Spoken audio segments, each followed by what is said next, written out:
What is going on, guys? Matt Downs with Daily Grind Fantasy Sports here to give you the edge for this 11/24 NBA slate on DraftKings. Cannot wait to break it down. We are now back to a 13-game NBA slate. This will also be the last video I'll do before Thanksgiving break, and be sure to look out for an NFL video here a little bit later today. There's a lot to uncover in the slate, so let's go ahead and jump into it now. Now, before we jump right into the slate, I just want to ask you guys for a quick favor. If you guys could please like and also subscribe if you are brand new to the channel. And it really would help the YouTube algorithm, guys, if you commented below one of your favorite plays on the slate. And honestly, you can comment anything. Ask a question about any one of our memberships, ask questions about the slate. I'll be sure to answer the questions and monitor them below. YouTube's actually driven on the amount of comments, likes, and watch time that you get. So if you guys could watch to the end of this video, like the video, and also comment your favorite overall play. It honestly just helps me out as a channel, and helps our company grow further. Now, before we jump into the main slate, I do want to recap my recent success on DraftKings. What I like to do is I like to uncover what I did last night, what my strategy was, and how I approach GPPs and cash games. So I just want to start out and preface this whole breakdown by saying last night was so weird. We had so many pending injury news, even after lock we had there with Jokic. Doncic was questionable. And really the whole landscape of the slate was based around that injury news. Not only that, we got a late slate breaking injury news with Derrick Rose being out right, he got ruled out right before lock. So my strategy was very interesting because Detroit technically had a lot of value. Same thing with the Knicks. When we ran our numbers right before lock, we saw that the Knicks had some extremely good value and pretty much elite value when comparing that to Detroit. So my strategy as the whole slate was getting ready to start was to fade the Detroit value altogether, prioritize the Knicks, and just wait for the slate breaking injury news from Jokic and also Doncic. So what I did is I locked in my core, basically the must plays from the Knicks, and then awaited the rest of the slate. So what you guys will notice here on my screen, this is a double up lineup, and by no means like should you ever play a double up lineup with low ownership. It's just that the way that my lineup came together while waiting for the slate breaking injury news, some of these guys made it into my lineup that were very low owned. So McCollum was in there. Like, I would never play him in the double up lineup knowing he was only 8.6% ownership. Damian Lillard 24.1%. And Evan Fournier was a cash consideration. He also made it in there based on some of the numbers that we ran. So yes, last night I got very lucky with my cash lineup with McCollum 8.6%. THT was a cash lock as well. He just didn't perform well. That's just, you know, it was a good play for double ups. He just didn't pan out. And this was my overall cash lineup. And I know it looks very, very weird. It looks like I tied with some other players here.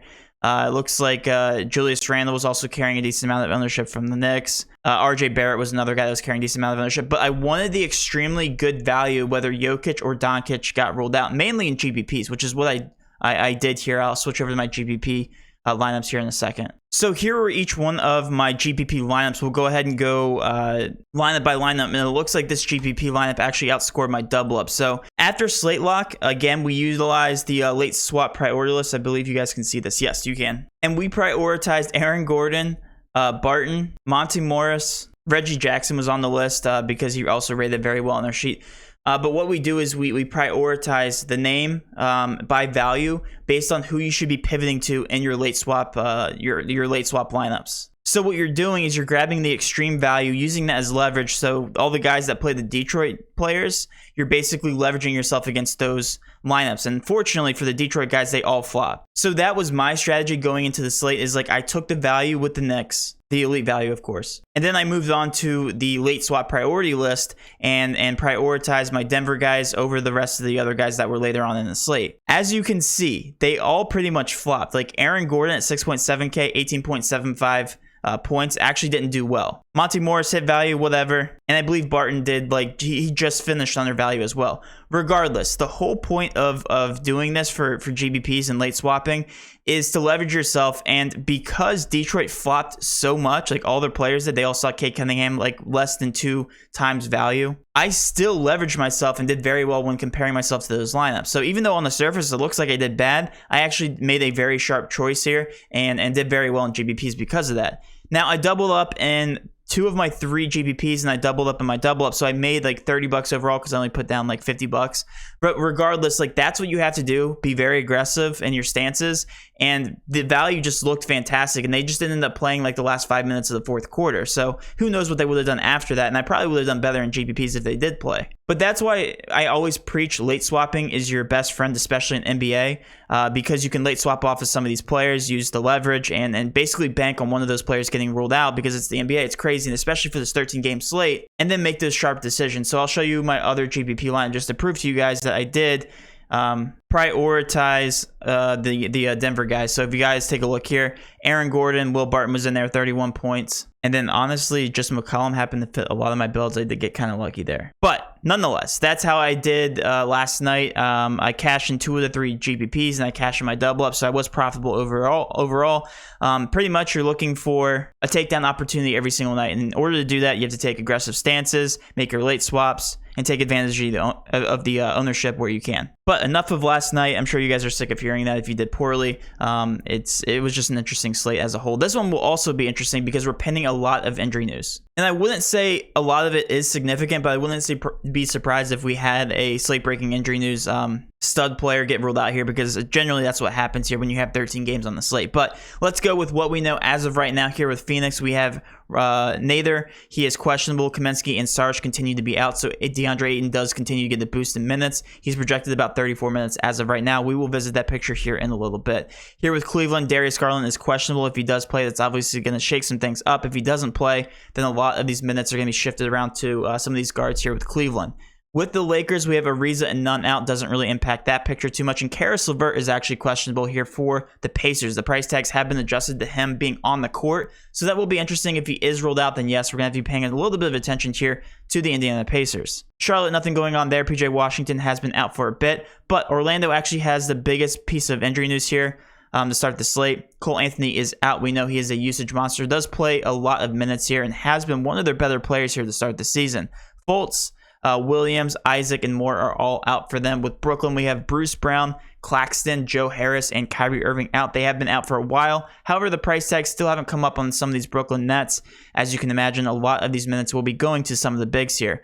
With Boston, Jaylen Brown is questionable. Same thing with Josh Richardson. If either one of those guys are ruled out, you have to look to some of the guard plays, some of the higher usage guys like Jason Tatum to get a bump, especially if Jaylen Brown is out. With Washington, we see Hachimura and Bryant. They've been out for majority of the season so far. And then with the Pelicans here, Devontae Graham is questionable. If he is ruled out, then obviously we're going to be looking back to some of these players. Brandon Ingram and also Josh Hart do get a boost in that situation. With Chicago, Caruso and Vooch are questionable. If Vooch is held out or Caruso's held out, that's going to shake up some things here. As you can imagine, Chicago has been playing without Vucevic, so the price tags have been adjusted to reflect that. So as of right now, won't impact them too much, but more so if Caruso is ruled out, we're looking to some of those guards there to get a boost in minutes. With Houston, they are 1-16, and they are just bad. Nothing going on in that picture. With Detroit, the exact same injury report we saw last night. We will be paying attention to some of those players. Some of them do get a boost, and Cade Cunningham obviously looks very interesting again. With Milwaukee, nothing going on there. Brook Lopez, DiVincenzo still out. Same thing with Ojale. Nothing really impacting that picture. Miami, nothing. Minnesota, nothing. Utah, nothing. SGA is still out for OKC. With Toronto, we have Achua, Anunoby, Watanabe. They are still questionable. If any one of those guys are ruled out, then yes, some minutes do go around, and some of the usage rates are impacted there for the Toronto Raptors. Looking over at Memphis, Dillon Brooks is questionable. If he's ruled out, then yes, that will impact them. Also, Melton is out. He does impact the guard play, the usage to go around that team. We know that Melton's actually deeper into the rotation, so I do like Melton there being out. It does impact the picture a little bit more than you would expect. And then with Atlanta, we have Hunter and Okongwu. They've been out for a little bit. The price tags have been adjusted, but some of them are a little softer, so we will be paying attention there for the Atlanta Hawks. McDermott questionable, doesn't really impact the San Antonio Spurs too much, even if he is ruled out. With Philly, we have half the roster ruled out, but they have been adjusted to reflect those guys being out anyway, so really nothing going on there with Philly. Golden State, Iguodala has been out for a couple of games, so it doesn't impact them. And then last but not least, we have the fireworks type of game here. This is the highest over-under on the slate. Late Night Hammer, 225 over-under. Portland, Sacramento, nothing going on there. And now let's go ahead and dive right into this NBA slate with all the injury news that we just went over. By the way, all of these ownerships, these updated ownerships, are provided by Fantasy Cruncher. If you guys want to sign up for Fantasy Cruncher, with our $30 membership, you actually get a $20 voucher to any Fantasy Cruncher product. So one of the many benefits you guys get being a part of this wonderful community, on top of our leverage sheets or cheat sheets, our late swap priority list that we already talked about here at the beginning of the video, all of that goes into consideration when you sign up for a DG Fantasy membership. But let's go ahead and go over the slate. Right now, the highest owned players are coming from the exact same team here with the Orlando Magic because they are without Cole Anthony, and he does do a lot. Also, all the price tags have come back down on the Orlando Magic because they have just suffered 2 back-to-back pretty bad losses here versus the Bucks. So they are now facing off versus Charlotte Hornets, which is also a pace-up spot. All the price tags have been adjusted downward. It is very soft pricing here for the Orlando Magic. So let's actually recap and go over some of the pricing here. So Wendell Carter Jr. at $5,500 is projected 30 minutes, and he is a fantastic fantasy point per minute player with Cole Anthony off the court. If we actually take a look here, he's averaging 1.12 fantasy points per minute. When you convert that to a 30-minute sample size, or 30-minute projection rather, he comes out to a 6.11 point per dollar value, and he's one of the more obvious plays on the slate. Not only that, he's power forward and center eligible right now, so it makes for very easy lineup construction, and I actually love him. Right now we have him penned for 33.6 points and a very good matchup here versus Charlotte. He should be mega chalk. And then the next two in line are going to be the 2 rookies here. Franz Wagner, I think I'm saying that name right. 30 minutes is what he's projected at, and he has been absolutely horrible over the past 2 games. But if you look at the 3 games before that, again, you kind of throw the last 2 games out just because of the blowout here. He only played 21 and 24 minutes. Before that, he was playing around 30 minutes consistently, over 30 minutes, and he was hitting his price tag very, very easily at 3.9K. One of the better value plays. I think he's very safe here because, again, this game should be relatively competitive versus Charlotte Hornets, and I love him right now projected at 30 points. Again, just take the last 2 box scores for these Orlando Magic and just throw them out because the Milwaukee Bucks are obviously one of the better teams in the NBA. Jalen Suggs, next on the list here, projected about 29 minutes. The last 2 games, he's only played 17 and 25. But if you look, played 32, 26, 24, 25, 25, 28, around that same projection. And a 4.8K price tag only has to get to about 24 DK points. So we haven't pinned for exactly that. In terms of the pecking order for these Orlando Magic, I do prioritize Wendell Carter and Franz Wagner. But Jalen Suggs is going to be next. I don't love him as much as those other 2 in terms of value, but I do think he's cash viable at $4,800, just projected minutes, and he's a rookie, so he should be getting good time out there on the floor. Mo Bamba is another guy we should mention just because of the price tag decrease here at 6.4K. Obviously has another fantastic matchup, so I do consider him cash viable, but again, not prioritizing him in cash. I am prioritizing Wendell Carter and Wagner, and I do think Jalen Suggs fits for a lot of builds because he's also shooting guard eligible, which makes him very appealing for lineup construction. But other than that, the rest of these Magic players are going to be GPP viable, like Terrence Ross. RJ Hampton obviously had a couple outlier games because he played in those blowout scenarios there at the very end of the game. So not a huge fan of RJ Hampton in this game script because, again, it should be relatively competitive. Same exact thing here for Terrence Ross. And then going down the list, we're going to talk about one guy here from Sacramento just because of the over-under of this game. The highest on the slate, 225, Harrison Barnes, is just mispriced. He's averaging 0.98 fantasy points per minute to start the season, which is higher than his career average of about 0.8. So at $6,200, you got the price decrease because he's come off a bunch of really bad games. But when he does play minutes, 36, 35 minutes, he has a ton of upside and the highest over-under. I feel like he's just one of the more higher upside players here on the slate at that mid 6K range. Showing 23%, and again, he is small forward, power forward eligible, so that is very appealing again for lineup construction. I really do like him here at $6,200. And then Buddy Hield is another guy. We just like shooters in high-paced contests. $5,600. We have him pinned for 31 points. Comes out to a 5.54 point per dollar value. He is cash viable. I'm not in love with him. I don't hate him. He's just kind of there. And the rest of these guys are definitely going to be intriguing GPP options, like Halliburton playing projected 34 minutes. Same thing with De'Aaron Fox. Also, Richaun Holmes. Richaun Holmes I actually like the most here at 6.1K, projected 33.3 points, just with all the center options here on the slate. But yeah, I think just for cash, you're going to consider Harrison Barnes and maybe Buddy Hield. But after that, not really too much interest here in the Sacramento Kings. Next on the list here, Malcolm Brogdon. If LeVert does not play, is going to be very, very appealing here at $7,600, projected about 30 minutes or so. He's actually projected 35. I don't know about 35 minutes, but against the Los Angeles Lakers, a nice matchup, nice pace-up spot here. But I really think it's dependent on the injury news here with the Pacers. If LeVert is ruled out, I have a lot more interest in these guards here from the Pacers. Next on the list is going to be CJ McCollum, and he was I guess essentially my core play last night because I had almost 100% of exposure to him in GPPs. But he's just another shooter. Pace up spot here, $7,600. Got the price decrease after what he did last night. So I assume people are going to go back to the well here. 16.9%. We haven't pinned for about 39 DraftKings points. So at 5.13 point per dollar value, definitely don't mind him here as a last piece in cash. Now let's go and take a look here at Jaren Jackson from the Memphis Grizzlies, also showing some ownership. And really all of these Memphis Grizzlies aren't bad in terms of their value and upside with the amount of minutes that they're playing. Jaren Jackson averaging 1.13 fantasy points per minute when he actually does see the floor here without Melton. 31 projected minutes, 6.3K, a lot of good 6K range guys. He also is power forward eligible. Again, very appealing for lineup construction. 16.3% owned. Right now, we have him pinned for 36.27 points. And one thing with Jaren Jackson is, can he stay out of foul trouble? And matched up there against Siakam, it's going to be tough. Definitely more of a GPP target, in my opinion. I don't know if I'm going to land on him in cash. I just think his price tag and upside does make for a very appealing target here without Melton on the court. Brandon Clark is definitely showing decently here on their sheet here. 5.9 point per dollar value. More of a GPP option, only projected 22 points, but he's a good fantasy point per minute player here historically. He did play 26 minutes in the last game in a competitive matchup for what it's worth, so I do like him as a GPP target here from the Memphis Grizzlies. Desmond Bane at $5,500 is fantastic. I do like his minute upside here, only projected right now 31 minutes. I think he could play closer here to 35 if this game does remain competitive. And he is playing without Melton, so should be in a tighter rotation. Do like him here right now for a low-owned GPP target at 3.7%, a 5.6 point per dollar value. And then moving back to the board here, it's kind of spread out. Again, pending all of this crazy injury news, I guess we can talk about Anthony Edwards. Anthony Edwards has been on a bit of a slump. Don't know what's going on there. It's whenever D'Lo's in the mix, it just kind of takes away from his production. Last game, he did get to 36 points, but we want to see ceiling games of like 66, 43, 47, 46. We want to see all those types of games.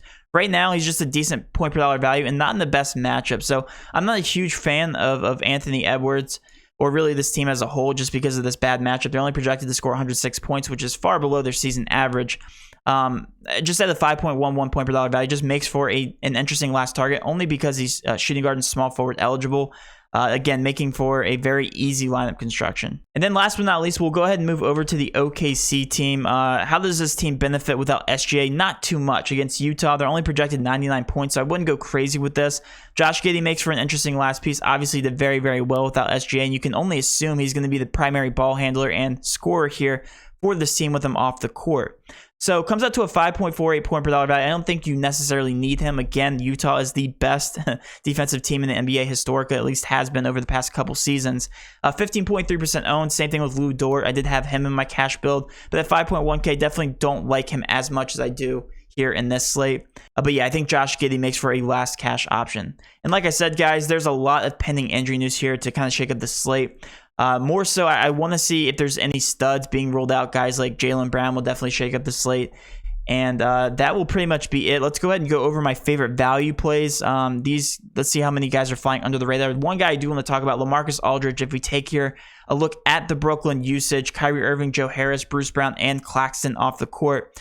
LaMarcus Aldridge gets a 1.28 fantasy point per minute boost, or that's how much he averages here when he is playing. The big question is he going to play here versus the Boston Celtics? He's been playing heavy minutes without Claxton on the court. Obviously, they need another center. This one game where he played 23 minutes, it was just apparent that Steve Nash was rolling with what was working at that point in time. Didn't involve LaMarcus Aldridge, but I do think he's pretty safe here to play at least 25 plus minutes in this contest. That being said, I think he's a fantastic GPP leverage spot, especially at that center option. There's so many center options here on the slate. And right now, we have him penned for the best value on the slate by far. So assuming he does play this 25 plus minutes, assuming that he is averaging close to his 1.2 fantasy point per minute, I do really like him here at 8.1%. Rob Williams is going to be dependent on if Jaylen Brown doesn't play. I always like Robert Williams here at lower ownership. He's always carrying lower ownership because he's a fantastic fantasy point per minute player here historically. But those are my two favorite GPP plays, and that will wrap up my video, guys. Hopefully you did enjoy this video. If you did, please do hit that subscription button, notification bell, and of course smash that like button for all of our future NBA content. With all that being said, have a great rest of your day, and let's cash.